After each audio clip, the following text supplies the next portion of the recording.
Hello again. Sometimes when I make these videos, I speak in a kind of shorthand, expecting viewers to fill in the gaps from their own knowledge in order to grasp what I'm getting at. I did this the other day when I explained in a very brief and sketchy way that it was the Indo-Europeans who kicked off the Bronze Age in China and introduced both domesticated horses and spoked wheels to the Chinese.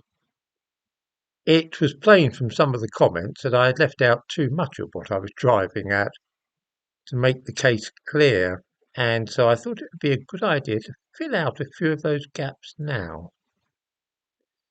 Around 5,000 years ago, on the grassy plains, what is now Ukraine, southern Russia, and Kazakhstan, there lived a large group of tribes. Our name for this culture is the Yamnaya, from the Russian word for their burial mounds. We don't know what they called themselves. They are also known as the Indo-Europeans. Some people call them the Aryans, and they are the same ethnic group we know now as Caucasians or white Europeans. From about 3000 BC, they migrated west into Europe, east into China, and south into Iran and then India. I've written an essay about this culture and put it on my Substack account, to which I give a link in the description to this video. This goes into more detail on the subject of the Yamnaya or Aryans and is possible in a short video like this. Click on the link, it's free to read.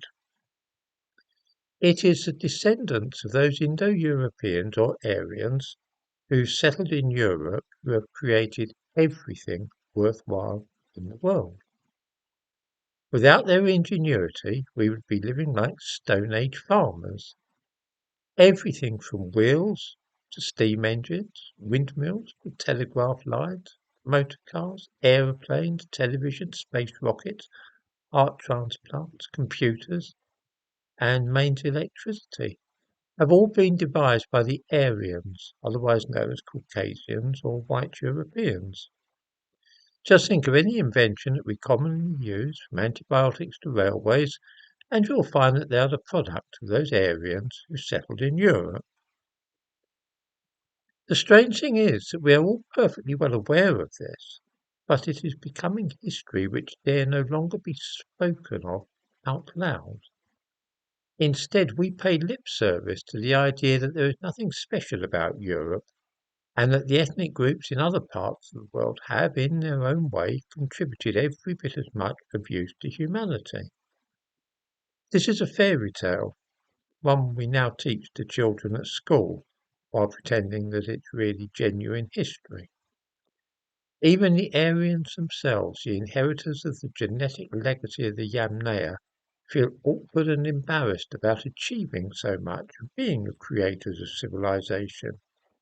Where we should be proclaiming the truth proudly, it has instead become something to whisper in corners.